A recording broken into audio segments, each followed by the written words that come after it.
So without further ado, Kaz and Ben Schwartz. Thank you.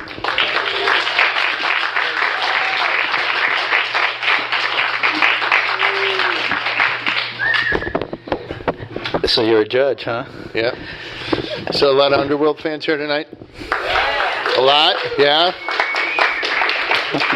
Well, the management asked me to remind you that shoplifting is illegal, and you will be prosecuted. So, Underworld night. Okay. But if you can get away with it, Yeah. you're an Underworld fan. You can try. So 24 years of Underworld. Wow. Is it 24 years? Usually when cartoonists go 24 years, Mort Walker, Beetle Bailey, right? You're in that class. You're in a club, right? Well, I mean, I only have to draw one Garfield. a week. They have to draw That's 7 true. a week. That's true. Yeah. So I can do other things in the meantime. Okay, well, the thing, though, is like when you have a comic strip that goes that long, some of them get frozen in time. Others, like Peanuts, kind of evolve over the years. So has Underworld changed? Like, how has it changed from when you started? I don't know. That's a good question. I don't think it's changed all that much. The fact that I do it once a week, I sort of go away from it and then I come back to it again. So I think it's the same world that I come back to. Yeah. As something we were talking about, people think that you're going to be a dark guy. Like, they think you're dark. Like, look at the characters on the book cover. Stabbing each other. Happy guys. Yes. Yeah, but they're stabbing each other. Mm-hmm. So there's the the happy, sad, the bittersweet thing. For me, if I could do a comic strip, if I could write one that is both happy, sad, bittersweet at the same time, I feel really happy about it. And sad. Yeah. Well, the thing about your characters is they live in this horrible neighborhood, right? This horrible city. Well, you call it a horrible neighborhood, but I grew up in that neighborhood. I grew up in Hoboken and in Jersey City. Was that bad? Well, yeah. Okay. But the thing about them is for where they live and what they live. Like, they're always optimistic and happy. That's what I love about them. Well, I guess that's my personality, right? Because, since I came out of that really poor working class family, I always saw, or I had the imagination to want to somehow rise above it just through art and through cartooning. Did you? I don't know. You guys can answer that question. Well, you write a lot of jokes. You write jokes for your strip. You write for SpongeBob now, right? That's right. Writing and directing for SpongeBob now. Right. Anything I've ever written, whatever, screenplays or essays or whatever, jokes are the hardest thing. Are they hard for you? Like, I mean, do you... Well, yeah, they're hard. Is it like harder to come up with a joke than a story? No, because a joke is a story. Like for me, like a four-panel comic strip is a story. Mm-hmm. It's a tiny little story, right? Beginning, middle, and end.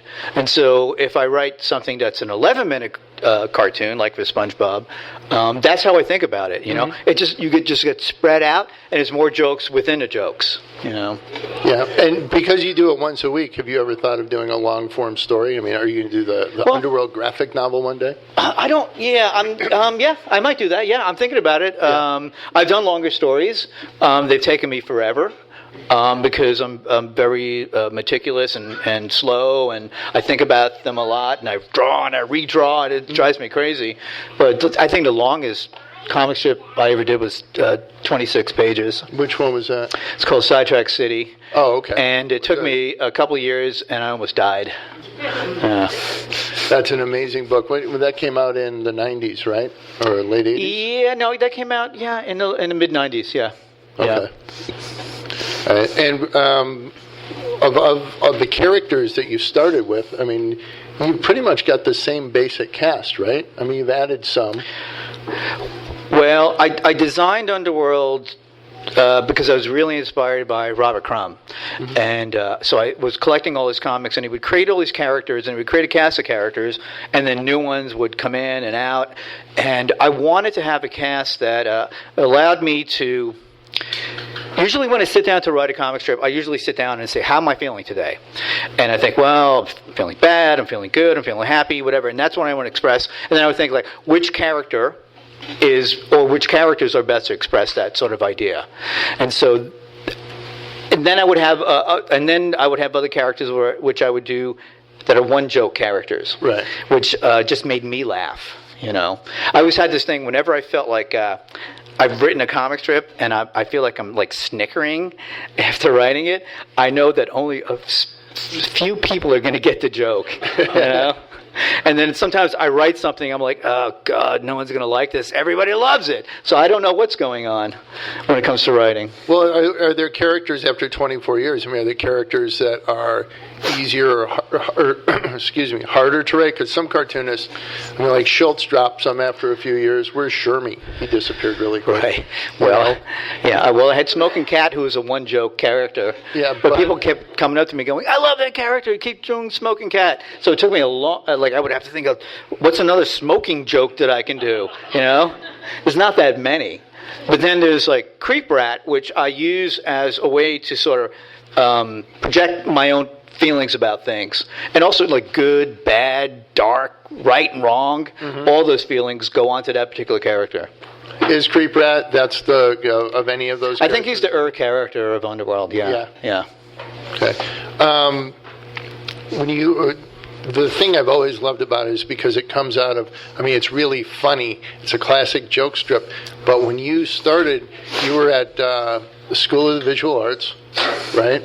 I started drawing comics, but not this comic strip. Before that. But the thing about you is you have this great dark sense of humor, let's just say. But you started in Art Spiegelman's class at SVU, and for SVA. School of Visual Arts. Right. Yeah. SVA. What did I call it? SUV. SUV. Yeah. Well. Oh yeah. Well, you start there, right? With Art's your teacher. Harvey Kurtzman's one of your teachers. Right. Right. Did you take Will Eisner's class? I did not. You did not. Okay. I did not take his class because I saw the comics coming out of his class. They all looked like the Spirit. And they all had like all these shadows everywhere, and I'm like, I can't handle doing all these shadows. Yeah. But here's the thing: you're at that time you're hanging out, going to a lot of shows at like CBGBs, rock clubs.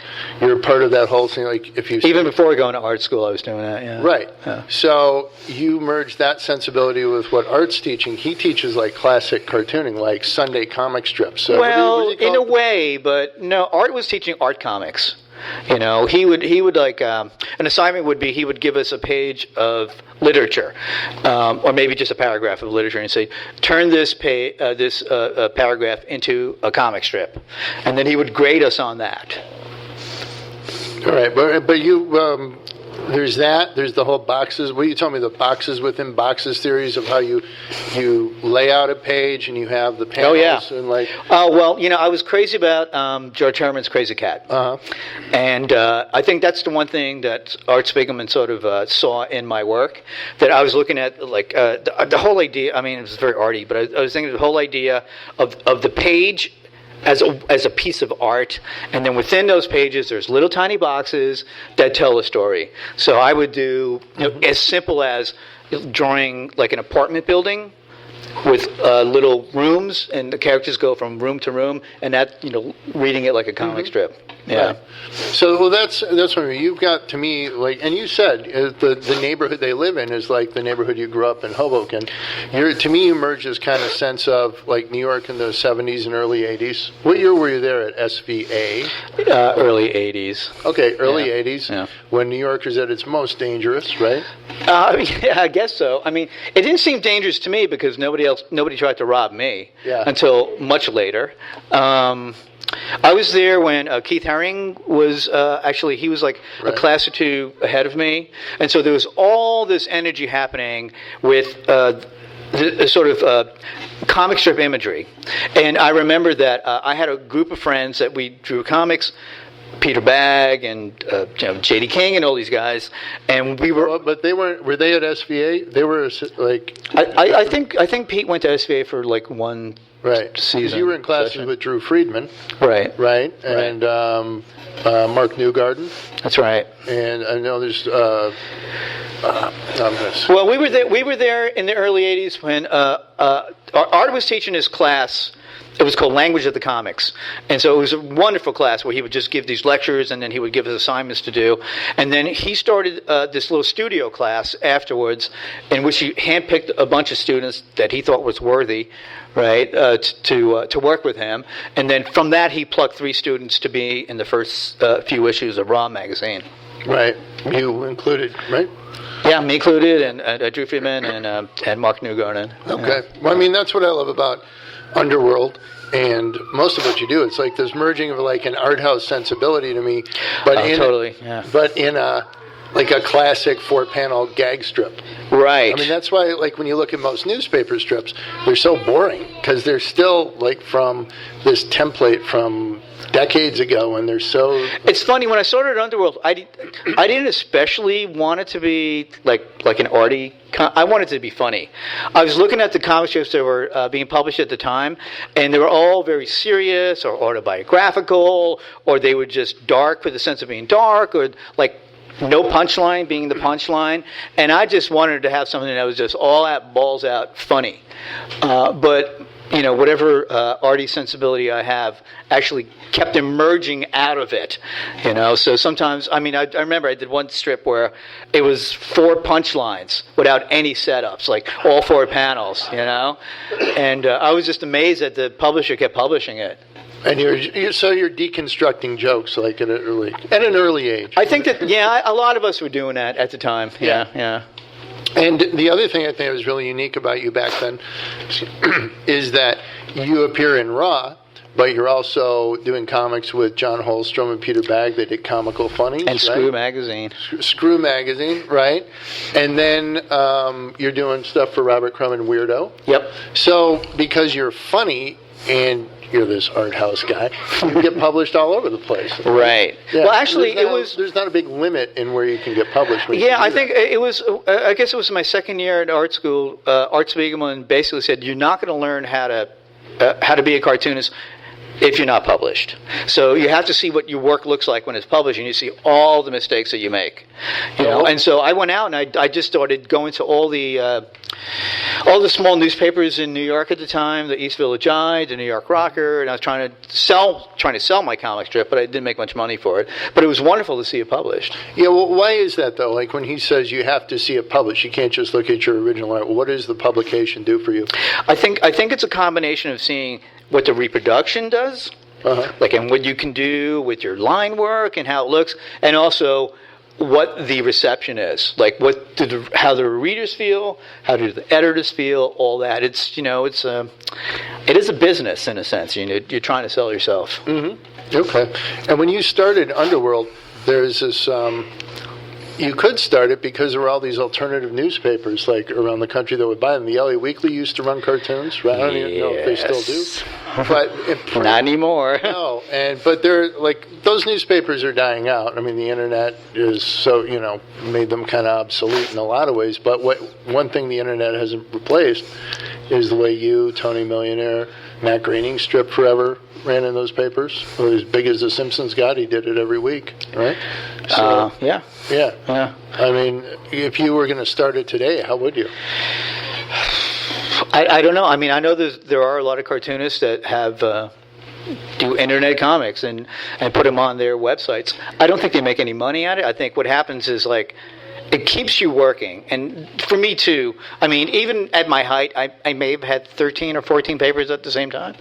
And but at least it made me sit down every week to do a comic. So after about 2 years, there was a book. Mm-hmm. You know.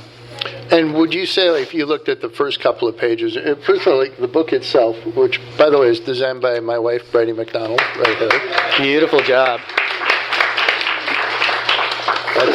That's how I got this job tonight. Nepotism. Yes.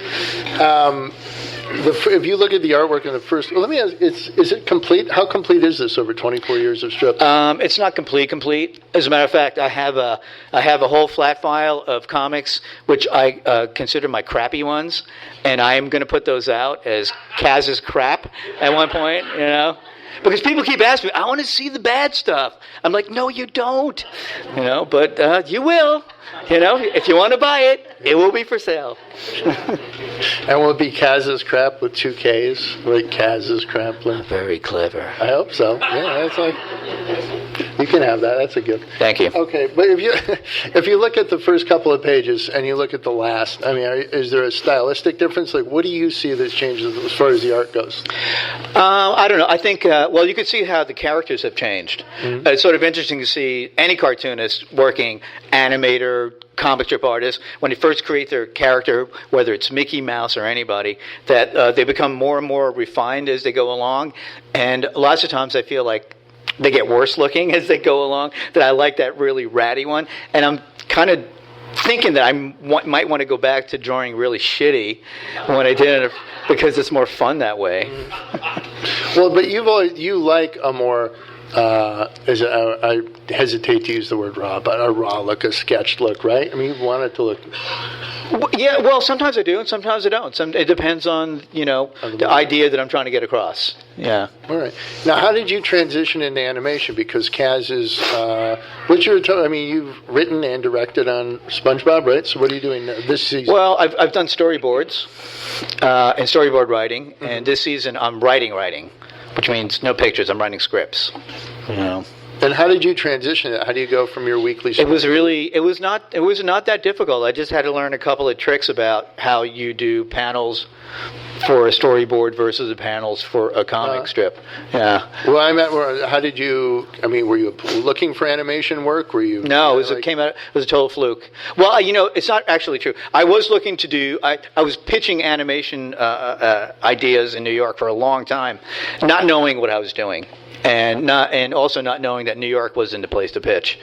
But I got a call from the guys at SpongeBob in 2001 saying, hey, would you like to come out and write SpongeBob for us? And I was over the moon because I was taping the shows and I was a giant fan. Yeah.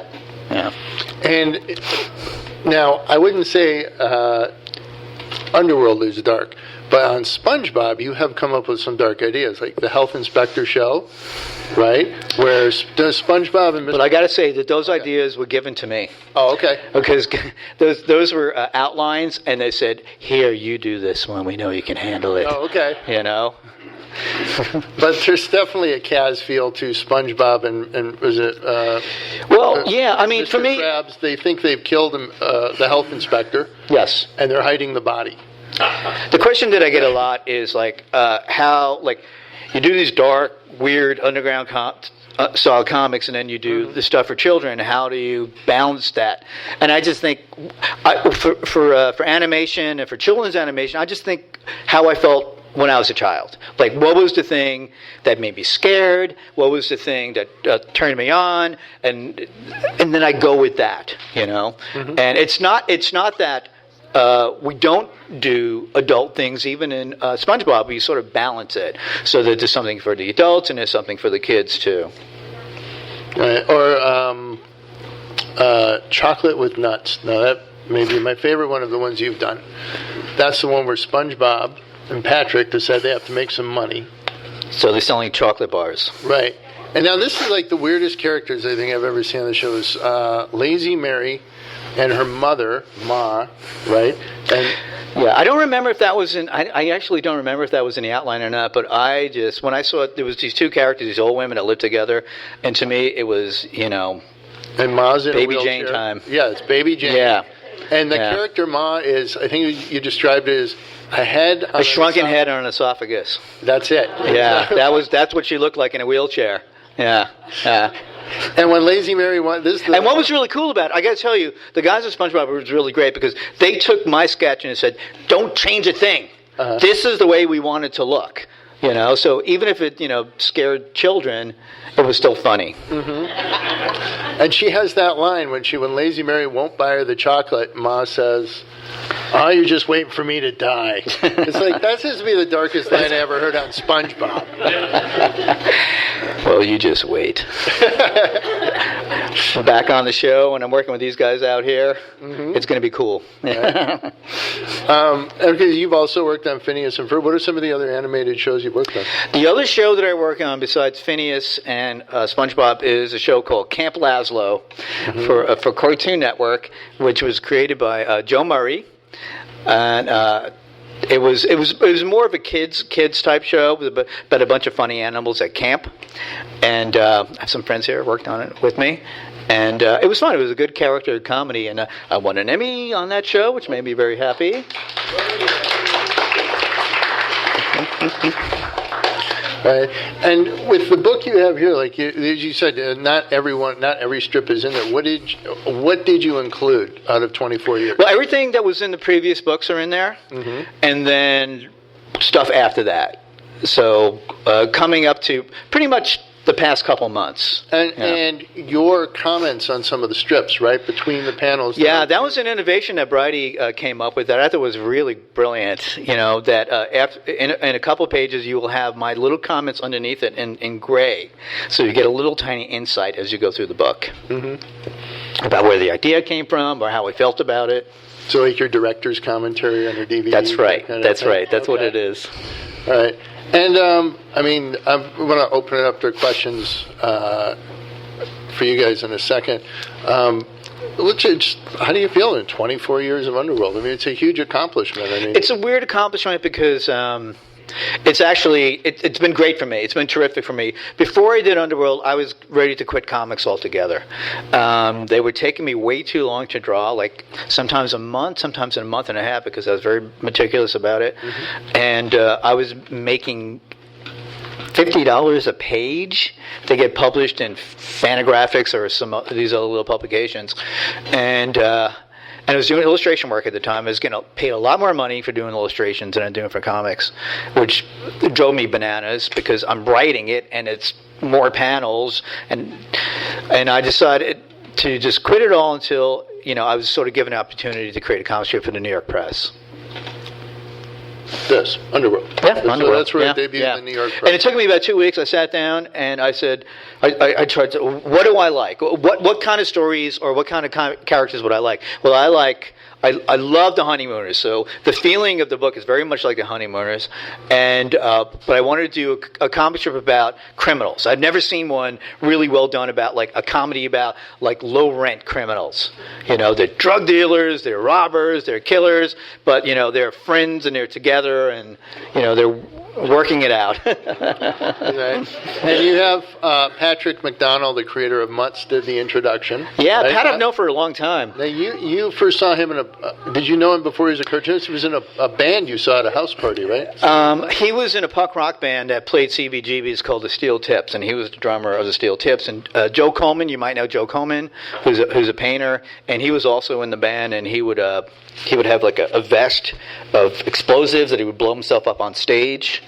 And I love them. They were fantastic. And Patrick McDonnell's wife was in the band, and she was this very cute-looking, very young-looking girl that would dress in a Catholic schoolgirl uniform, and then she would jump on the stage, and you would think that, what, she's just in the audience? What's this girl doing here? And she would just join the band.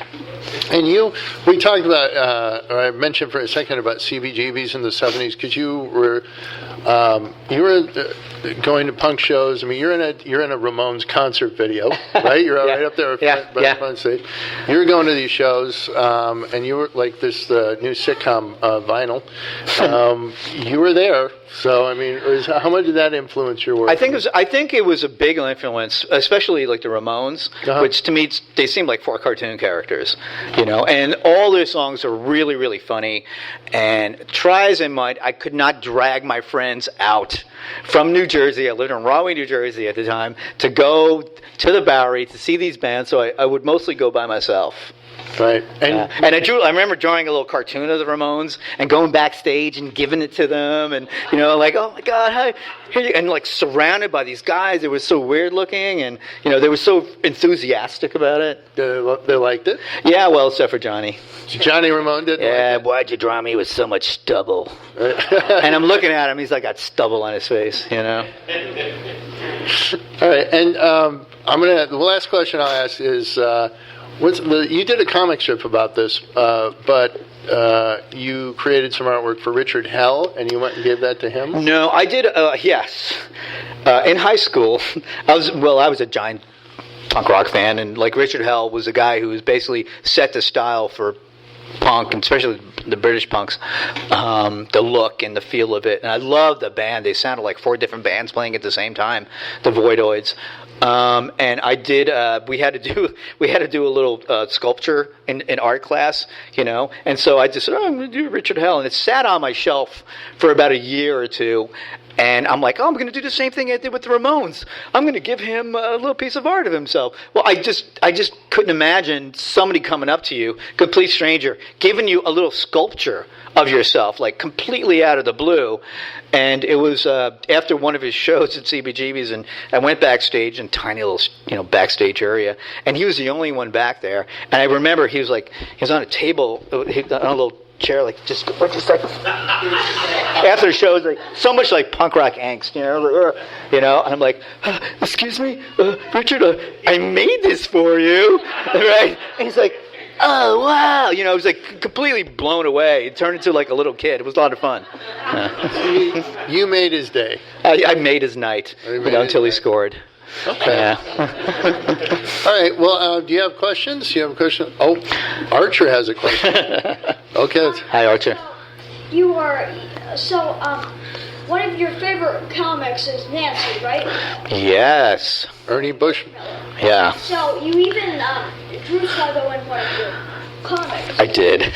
And more than once. Also, in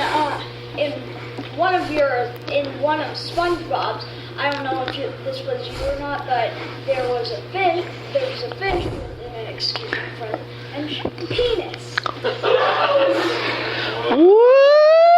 What? What? Who did that one? Why are we letting Archer read Kaz's comics? Sticks out one. Okay. Well. So what's the question? Why?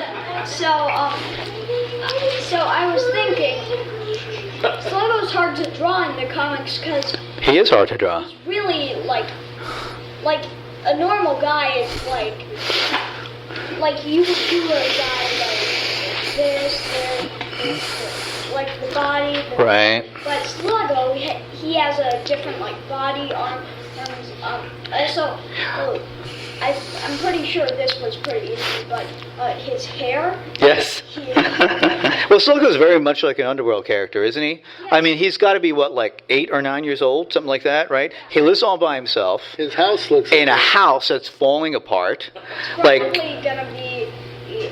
probably like mold and rats. Yeah, it's bad. And maybe a bomb.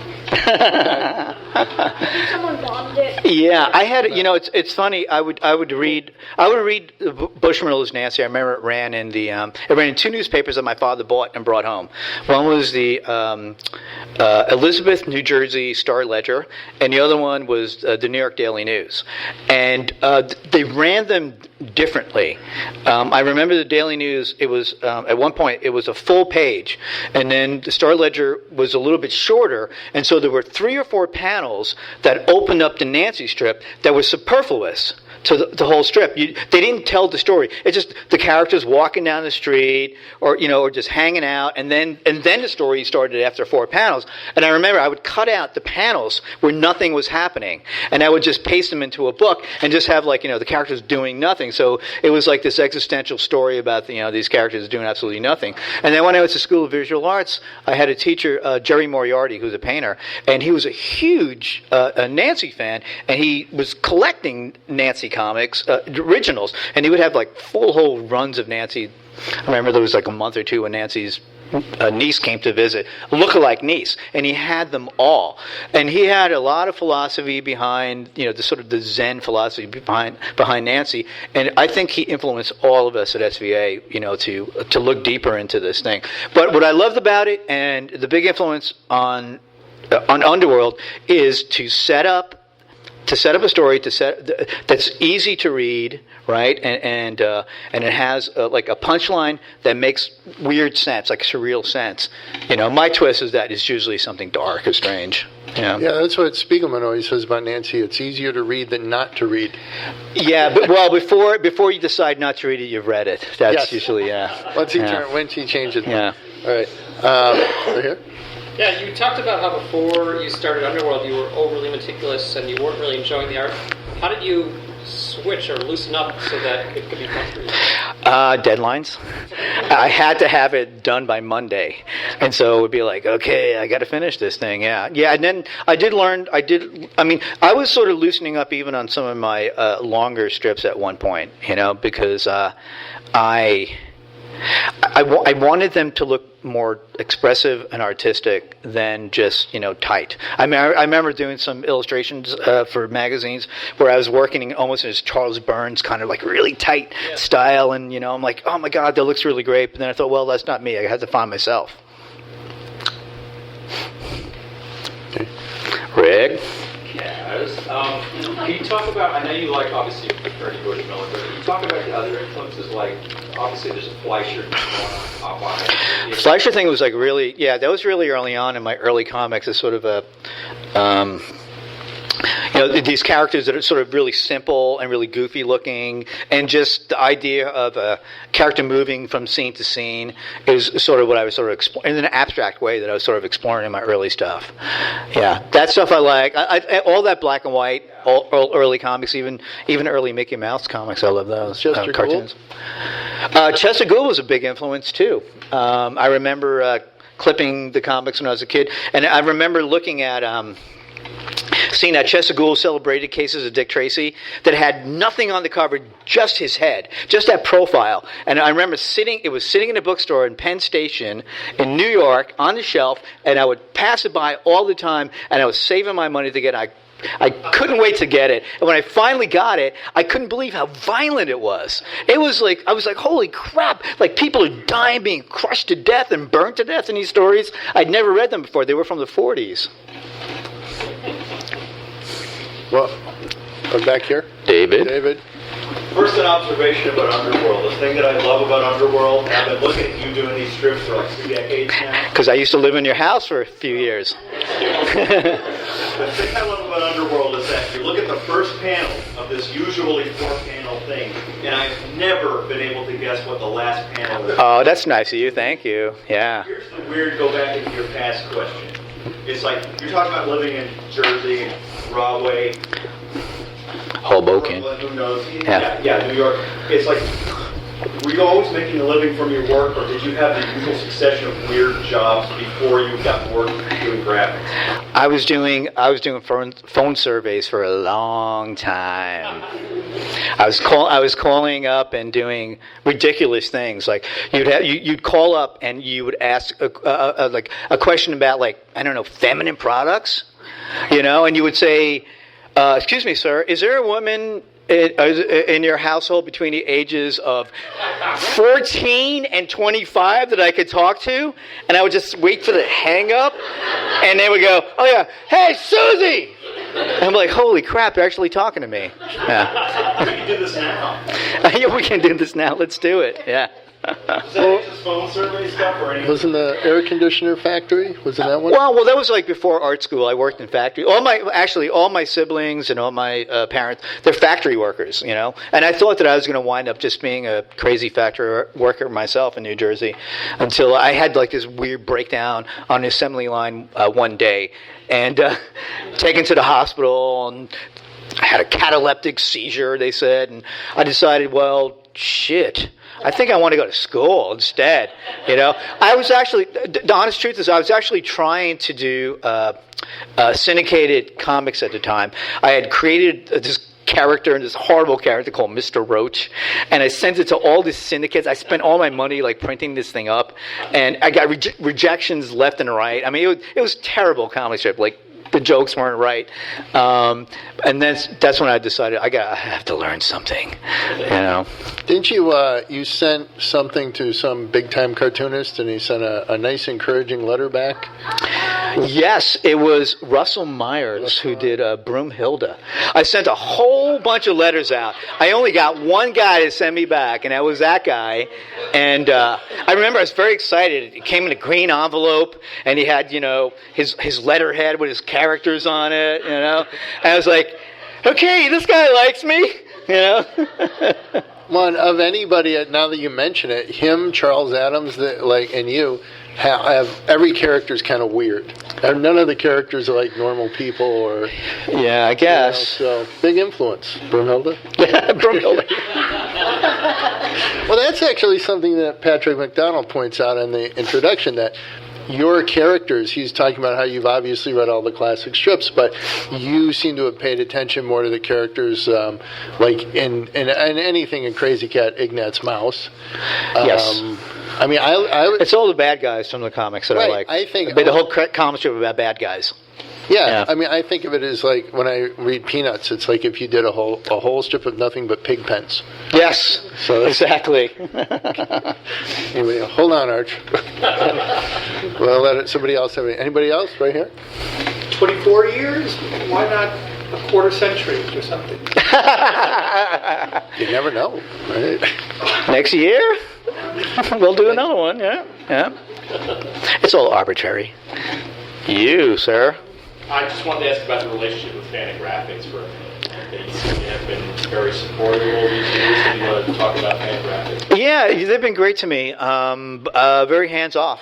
Anything I wanted to do, I would send them, and they were fine with it.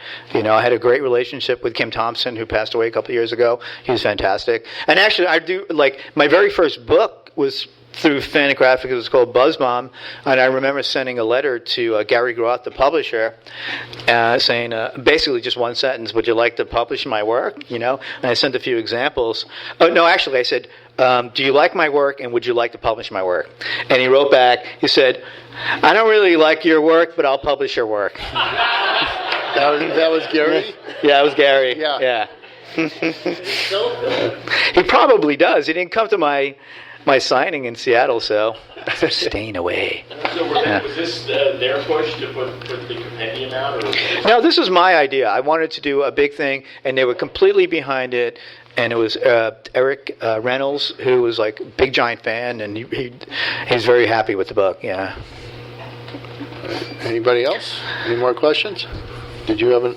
Oh, Martin Olson. All right. Yes. Uh-oh. Backgrounds are pretty distinctive and you know your style. How did you start drawing those backgrounds with that unique style? The backgrounds came out of me just, It was like doodles? No, I mean, it was just like walking around, looking at buildings where I lived. And then also, because I did this one comic strip called Sidetrack City, where I wanted the backgrounds to express the emotional turmoil that the characters were going through. And so at one point, the characters, you could see the buildings and they look evil. They look scary because this is what the characters are going through in their lives, And then at another time when things are happier, the buildings have all clown heads on top of them. And so I definitely wanted to express all that, It's funny what you pick is evil and menacing and what's just silly. Like, what's the story? No, I'm losing the name of the story with the devil. The devil is the lonely... Tragedy of Satan, yes. The tragedy of Satan. He can't get a date. Right? And so you took Satan. Well, he decides to be good. He comes up to the surface. He has love at first sight with a woman who happens to be the worst woman in the world, Virus Slunk, and she rejects him. But through his love, he grows he doesn't grow a heart, but he grows an artery. So it's the beginning. Yeah. Did you have a couple more? All right. Should we do one more? One more, and then we could do some signing. Oh wait. Okay, wait. Back here. I'm wondering, when you did that Girls in Underworld, was there a specific influence? Like, did you look at Girly magazine? Oh yeah, the Kaz girls, definitely. Those were all covers that I did for Screw magazine, and my influence basically. I remember when I was a teenager, I had an uncle who had a very large porno collection, locked up in his attic. But my cousins his sons knew how to pick the lock. And so we would go up there, and we would grab all these books, and I said, can I take some of these home? And he's like, yeah, he'll never, I'm sure he missed a lot of them, right? But this was all stuff from the 60s, so it was like black and white pictures of women in bouffants, and they're doing something like vacuuming or playing cards, so I guess they could tell the cops, well, they're not really just having sex, they're just nudists, And I remember I had those magazines for many, many years, and I had them hidden in my attic under a loose floorboard, and I would visit them occasionally. One day I went, and they were gone. I put my hand under there. I'm going there with flashlight. Nothing. I can't find them. I'm like, holy crap, I don't know what happened to them. Until many, many years later, my dad's already dead. I'm having dinner, Thanksgiving dinner, and my siblings are all much older now, and so we had a few drinks, and people are talking about, remember this, remember that, and I was like, hey, I had a bunch of magazines under a floorboard. Whatever happened to them? And it was silence at the table. And my sister says, I took them. I have a twin sister. My twin sister took them. And I said, well, why did you take them? She says, I didn't think you should have them. Feminist. Yeah. Okay. All right. We'll end it, but keep it clean this time. Well, something I like in comics is breaking the fourth wall, and one of the earliest comics I knew doing breaking the fourth wall was Nancy, because they occasionally do Ernie English Miller's hand, and yes. And like the characters would jump out and actually themselves also. But so I was thinking that you would have a more raw art style if you were breaking the fourth wall, because it's like you just drew it and they knew that they were in that. That's really smart of you, because the first comic strip that I had published in the first rub broke the fourth wall in a sense, in that I had a character walking down a walkway on a grid. And at one point, he meets himself in a middle panel, and he freaks himself out, and he runs away. And it only happens because you can read from left to right and going down. And so that's what I was playing with at the time. And also, there's Deadpool, who is a very wall breaking. I can't wait to see the movie now. All right. He breaks every law of the fourth wall, and a lot of it. Okay, Art, you'll see Kaz soon. All right. Good question. A lot of other media had followed in all of that because. Well, it's very tricky, I tell you. You can do that, but if you do it too much, it gets a little tiring, a little boring. So you have to know how to balance it. Yeah. So, actually, Art, we're going to do. Kaz is going to sign his book. Okay. So I would love to. Thank you. Thank you, Ben. Thank you, everybody. Thank you, Archer. Thank you. You've been listening to the Skylight Books author reading series. Don't forget you can listen to this and all our other great podcasts at skylightbooks.com. Thanks again for stopping by, and we hope to see you soon.